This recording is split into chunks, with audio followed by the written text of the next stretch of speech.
폭설과 이 눈길 중에도 하나님 앞에 예배하기 위해서 나온 여러분들을 주의 이름으로 환영하고 축복합니다. 우리 1950년대부터 1970년대까지 미국의 커피 시장을 주도했던 브랜드가 하나 있습니다. 바로 우리들도 잘 알고 있는 맥스웰 하우스라고 하는 브랜드입니다.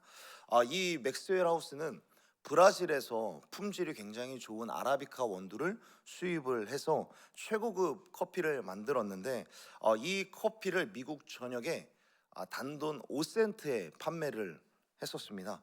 그런데 1953년에 브라질에 최악의 기상 이변, 그러니까 서리가 찾아오게 됩니다. 그래서 원두 생산량이 급격히 줄어들기를 시작을 했고, 커피 가격이 3배에서 4배 이상 치솟기를 시작을 했습니다. 여러분 생각해 보십시오. 여러분 지금 우리가 아메리카노라고 하는 이 음료 커피를 지금 2,500원에서 3,000원 정도에 사 먹고 있는데, 비싼 곳은 더 비싸겠죠. 그런데 이 음료가 3배, 4배에 뛰어서 만 원, 12,000원 된다라고 한다면 여기에서 사 드실 분이 얼마나 있겠습니까? 그러니까 말 그대로 최악의 커피 인플레이션이 시작이 된 것이죠. 그래서 미국인들은 이 가격 인상에 혀를 내두르기 시작을 했고, 맥스웰 하우스의 임원들은 고심하기 시작을 했습니다. 그들은 결국에 브라질의 최상급 원두였던 이 아라비카 원두를 사용하던 이 정책을 조금 바꾸어서 품질이 조금 떨어지는 로부스타라고 하는 원두를 사용하기를 결정을 합니다. 이 로부스타라고 하는 원료는 이 기후 변화에도 강할 뿐 아니라 생산량이 풍부해서 수입을 할 수 있는 양이 굉장히 많이 있었던 것이죠. 그런데 문제가 하나 있다면, 로부스타라고 하는 이 원두가 그 전에 기존에 사용하던 이 아라비카 원두보다 조금 더 쓰고 조금 더 탄맛이 나는 게 조금 문제였습니다. 그래서 이 맥스웰 하우스는 커피 맛이 이상하면 어떡하지? 사람들이 안 먹으면 어떡하지라는 걱정을 하게 되고, 결국에 이 로부스타를 아라비카에 섞기 전에 사람들이 차이를 알아낼 수 있을지 미국 전역에서 시음회를 벌이게 됩니다. 그러니까 아라비카와 로부스타를 조금 섞어서 판매를 하기로 결정을 하는데, 그 전에 사람들이 이 아라비카를 섞는 것보다 조금 더 써지는 이 로부스타를 섞은 것에 대하여서 사람들이 거부 반응을 일으키면 어떡하지? 그러니까 시음회를 개최를 하게 되는데, 그런데 놀랍게도 거의 평생을 커피를 먹으면서 지내왔었던 이 미국 사람들은 로부스타가 섞인 커피와 아라비카 100%인 이 커피를 구별해내지 못했던 것이죠. 맥스웰 하우스는 로부스타를 섞어서 신제품을 냈고, 이 차이를 알아차리지 못했었던 이 소비자들도 더 이상 가격이 오르지 않는 커피에 환호하면서 구매하기를 시작을 했습니다. 회사는 수익을 얻었고, 사람들은 안정된 물가 속에서 커피를 구매하여서 먹을 수 있었던 것이었습니다. 그런데 문제는 이 다음이었습니다. 경영진 속에서 누군가가 이런 이야기를 하기를 시작을 했습니다. 로부스타를 조금 더 섞어도 모르지 않을까? 이전에는 한 숟갈만 섞었더라면 한 3숟갈 정도를 섞어도 사람들은 모르지 않을까? 1954년에는 브라질에 서리가 내리지 않아서 남미 전역에서 이 아라비카 원두를 수입을 할 수 있었고 공급받을 수 있었음에도 불구하고, 맥스웰 하우스는 로부스타를 조금 더 수입을 해서 조금 더 섞기를 결정을 합니다. 그럼에도 불구하고 사람들은 알아차리지 못했고, 탄맛과 쓴맛이 넘쳐나는 이 로부스타를 아라비카에 점점 더 섞기를 시작을 합니다. 그렇게 1964년, 그러니까 서리 사태로부터 11년이 지났을 때 맥스웰 하우스는 미국 전체를 통틀어서 미국 전역에서 커피에 대한 수요가 급격하게 떨어지게 되는 것을 경험하게 됩니다. 그 이유는 시간이 가면 갈수록 평생토록 커피를 마셨던 사람은 그 차이를 알아차리지는 못했는데, 결국에 커피를 처음 대하기 시작을 했었던 청년층들, 이 청년층들이 이 로부스타의 쓴맛과 탄맛이 너무 강렬하게 남아 있어서 커피를 마시기보다는 코카콜라라든지 다른 탄산 음료로 대체하여서 자신의 카페인이라든지 자신의 갈증을 해소하기를 시작을 했던 것이죠. 여기서 결정적인 것은 1980년대 초에 가장 좋은 원두 재료를 이 아라비카를 사용하여서 커피를 만들고 감성까지 판매를 하기 시작하는 그런 카페가 나타나기를 시작을 했는데, 이 카페가 저와 여러분이 잘 알고 있는 세계 최대의 커피 프랜차이즈인 스타벅스입니다. 스타벅스의 CEO인 하워드 슐츠라고 하는 이 사람은 아라비카를 기초로, 그러니까 쓴맛과 탄맛을 일부러 내려고 하지 않는 한 로부스타를 섞지 않았고 최고급 원두로 스타벅스를 운영했습니다. 그러니까 맥스웰이 스타벅스의 이 고공행진과 성공을 보면서 땅을 치게 되는데, 그럴 수밖에 없는 이유는 스타벅스의 전략이 맥스웰이 원래 기존부터 갖고 있었던 전략이었기 때문입니다. 하워드 슐츠는 그냥 그가 그렇게 이야기를 한 겁니다. 저는 원래 있었던 대로, 원래 있었던 이 아라비카 원두를 그냥 그대로 사용했을 뿐입니다 라고 이야기를 한 것입니다. 이게 겸손의 표현이 아니라 실제로 원래 커피 판매가 그렇게 최선을 다해서 좋은 품질을 제공하는 사업이었기 때문에, 사실 맥스웰 하우스도 이렇게 사업을 시작을 했는데, 시간이 가면 갈수록 로부스타라고 하는 이 다른 원두로 타협을 하기 시작을 했을 때 그들의 매출은 점점 줄어들게 되었던 것이죠. 사랑하는 여러분, 우리가 영적인 타협, 영적인 음행, 영적인 퇴보 역시 어쩌면 이 맥스웰의 로부스타와 같지 않을까 생각을 해보는 것입니다. 이 로부스타처럼 우리들의 영적인 음행이라든지 영적인 퇴보도 한순간에 이루어지지 않는다라는 것이죠. 우리의 인생을 찾아오는 어떤 교만과 세속화의 물결, 어떤 욕망과 나태함들은 로부스타처럼 조금만 더 놔둬볼까, 조금만 더 섞어볼까, 천천히 우리를 물들이게 되는 것이죠. 그래서 우리 주변에는 하루아침에 그의 인생이 망가지는 사람들을 찾아보기는 사실 어렵습니다. 그래서 우리 주변에는 이런 사람들은 거의 없는 거죠. 저 사람이 하루아침에 알코올 중독자가 되었다더라. 저 사람이 하루아침에 그냥 도박 중독자가 되었다더라. 저 사람이 하루아침에 분노 조절 장애를 하지 못하는 그런 사람이 되었다더라. 이렇게 사람들이 갑자기 만들어지는 것이 아니라, 사실은 우리가 알지 못하는 그 사람의 시간 속에서 서서히 물들어가고 있었기 때문에 그게 어느 순간 발현되는 것이죠. 하나님을 믿는 신앙, 우리가 하나님을 향한 이 사랑 그리고 열정도 하루아침에 완성이 되는 것이 아닙니다. 영적인 침체와 또한 영적인 실패 역시 마찬가지인 것이죠. 한순간에 만들어지지 않는 중복과 침체와 어떤 실패라는 것도 타협이라는 과정을 통하여서, 로브스타를 조금만 더 섞어볼까, 이런 것들이 서서히 물들기 때문에 우리 가운데 영적인 침체와 중독과 실패라는 것들이 찾아오게 되는 것이죠. 오늘은 이렇게 굉장히 긴 시간 동안 서서히 죄에 물들어갔었던, 어쩌면 이 죄를 그대로 방치하고 이 정도면 괜찮겠지라고 했다가 결국에는 심각한 죄악에 물들게 된 이스라엘의 민낯을 한번 보기를 원합니다. 우리가 성경을 보게 되면 특히나 선지서마다 이스라엘의 죄를 지적하는 것을 보게 됩니다. 선지서들의 죄를 보게 되긴 하지만, 그런데 이 선지서들이 이 책마다 중점적으로 지적을 하고 있는 죄악들이 다 다릅니다. 특히나 우리가 아모스서 같은 거를 보게 되면 이스라엘의 지도층, 고위층이 사회적으로 범하는 불의, 정의롭지 못하는 그 부분들에 대해서 초점을 맞추어서 지적하고 있는 것을 보게 되고요.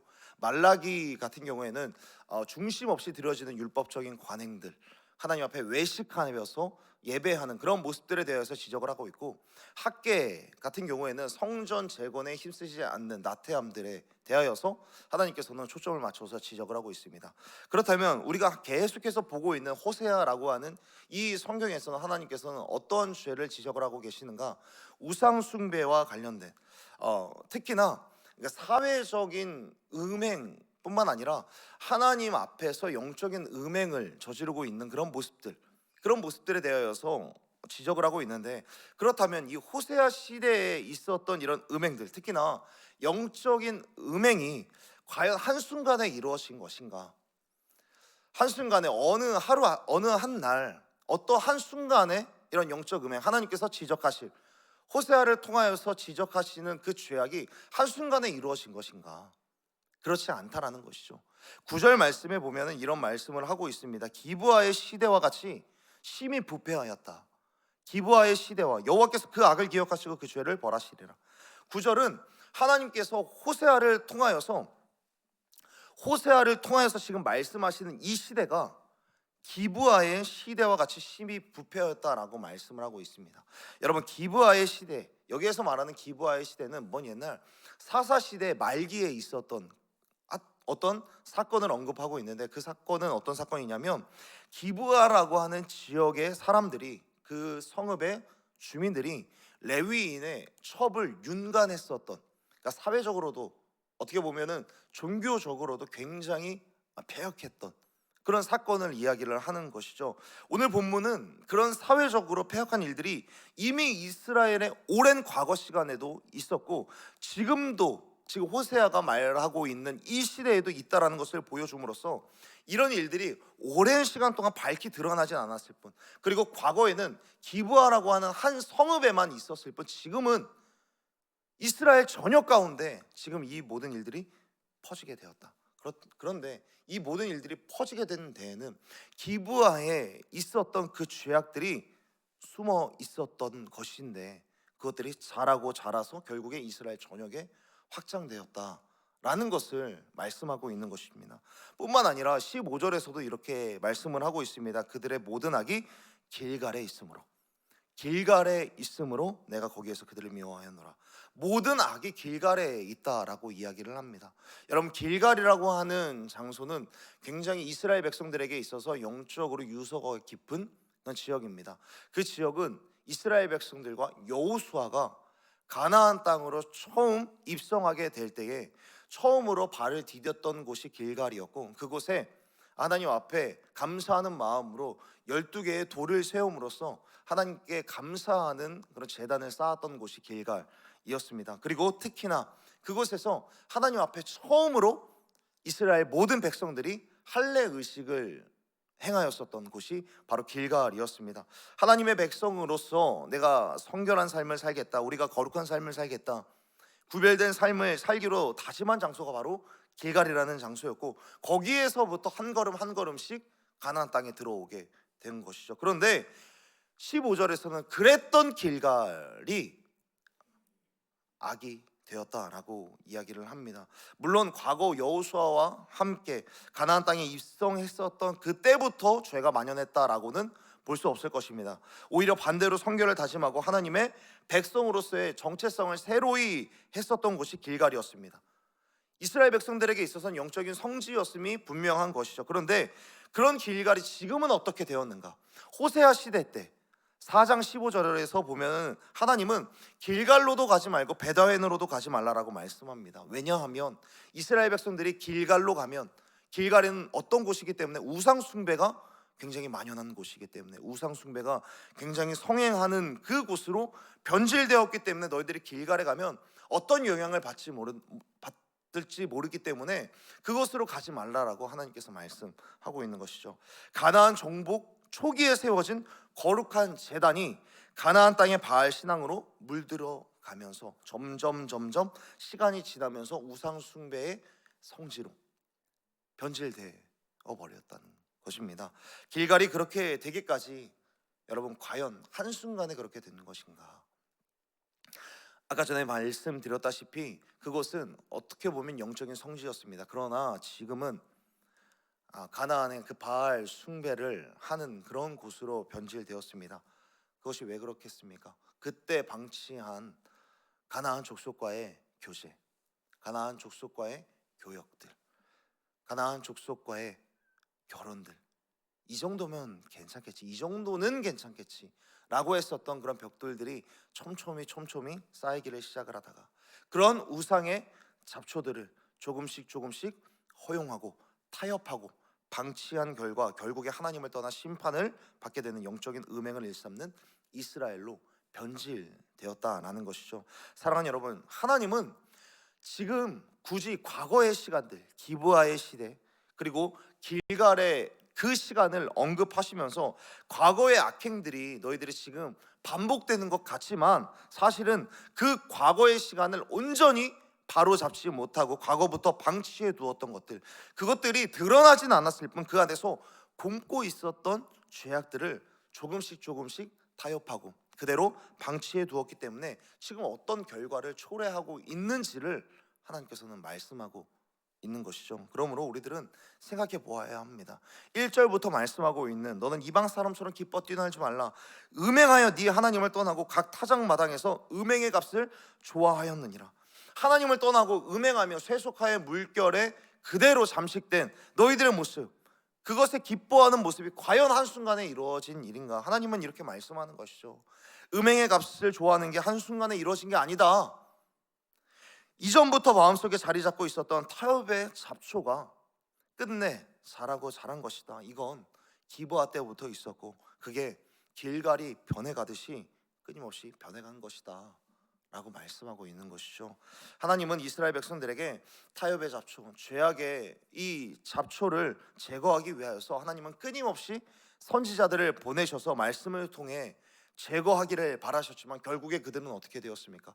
17절에서 말씀하고 있는 것처럼 듣지 않았기 때문에, 듣지 아니함으로, 그들이 듣지 아니하였기 때문에 하나님이 버리시고 떠도는 자들이 될 것이라고 하나님께서 말씀하시는 것이죠. 사랑하는 여러분, 그렇다면 우리들은 어떻습니까? 우리들의 모습들, 철마다 만물이 성장하기 시작할 때마다 몰래 몰래 자리를 잡고 자라는 그런 잡초처럼 우리들의 마음 속에는 세상과의 타협, 세상 속에 그대로 방치되었던 그런 잡초가 자라가고 있지는 않으십니까? 우리는 그 잡초가 자라지 않도록 이것이 잡초인지, 이것이 내 영혼에 먹을 양식인지를 우리들은 진단하고 죄악의 잡초가, 타협의 잡초가 자라나지 못하게 해야 하는 줄로 믿습니다. 그렇다면 그 타협의 잡초, 죄악의 잡초를 우리들은 어떻게 진단할 수 있겠습니까? 어떻게 그것을 뿌리 뽑을 수 있겠습니까? 우리는 하나님의 말씀을 들음으로, 말씀으로 진단하고 이 말씀으로 제거할 수 있으리라 믿습니다. 17절에서 말씀하고 있는 바대로 듣지 아니함으로 버리신다 라는 이 말씀은 역설적으로 너희가 듣게 된다면, 너희가 듣는다면, 너희가 들었다면, 말씀을 듣는다면 기브아 시대가 반복되지 않도록, 길갈처럼 영적 폐허가 되지 않도록 우리가 이곳저곳 떠돌지 아니하도록 고치시고 지키신다라는 그런 말씀이 되게 되는 것이죠. 그러므로 사랑하는 여러분, 우리 안에 잡초가, 우리 안에 죄악의 씨앗이 자라지 않도록 하나님의 말씀을 내 안에 끊임없이 들려지도록, 하나님의 말씀을 끊임없이 묵상하고 말씀을 듣는, 그래서 우리의 모습을 하나님 앞에 거룩함으로 겸비해 나아가는 저와 여러분이 되기를 간절히 소원하고 축복합니다. 지금은 우리 안에 그리 심각한 정도로 자라나지 않았을 수도 있습니다. 그러나 끊임없이 우리들은 말씀을 듣고 내 안에 어떤 죄악의 잡초가 자라나고 있는가, 내 안에 어떤 과거에 해결하지 못한 타협의 잡초들이 있는가, 그것들이 무엇이 있는지 돌아보고 그것을 반드시 뿌리 뽑고 해결하여서 하나님 앞에서 유리하고 방황하는 자들이 아니라 하나님의 신실한 자녀들, 죄악 가운데서 승리하신 하나님의 이름을 선포하는 그리스도의 군사로서 하루하루를 살아가는 저와 여러분이 되기를 간절히 소원하고 축복합니다. 오늘도 수없이 찾아오는 타협의 잡초들이 있을 줄로 압니다. 그리고 이 죄악의 잡초들은 우리 안에 어느새 자리 잡고 자라가고 있을지 모르지만, 그러나 내가 말씀을 근거 잡고 말씀으로 내 삶을, 내 안을, 내 영혼을 진단하고 이 말씀을 듣고 분별함으로 거룩한 백성으로서 우리 영혼의 정원을, 우리 마음의 정원을 잘 관리하여서 하나님의 아름다운 정원으로 서가는 저와 여러분이 되기를 간절히 소원하고 축복합니다. 오늘 하루도 기도하며 살아갈 때에 하나님 내 안에 죄악의 잡초를 진단할 수 있는 말씀을 잘 듣게 하시고, 기브아 시대가 반복되고 길갈이 변질되는 것처럼 나는 내 안에 과거에 묵혀두었고 해결되지 못했었던 것이 무엇이 있는가 잘 점검하고 하나님 앞에 내 영혼의 정원을 그대로 내어드려보는, 제가 그렇게 기도하며 하루를 살아가는 저와 여러분이 되었으면 좋겠습니다. 그렇게 기도하면서 하나님의 도우심을 구하고 하나님 앞에 내 마음의 정원을 그렇게 맡겨드리며 하루하루를 살아가는 저와 여러분이 되기를 간절히 소원하고 축복합니다. 함께 기도하겠습니다.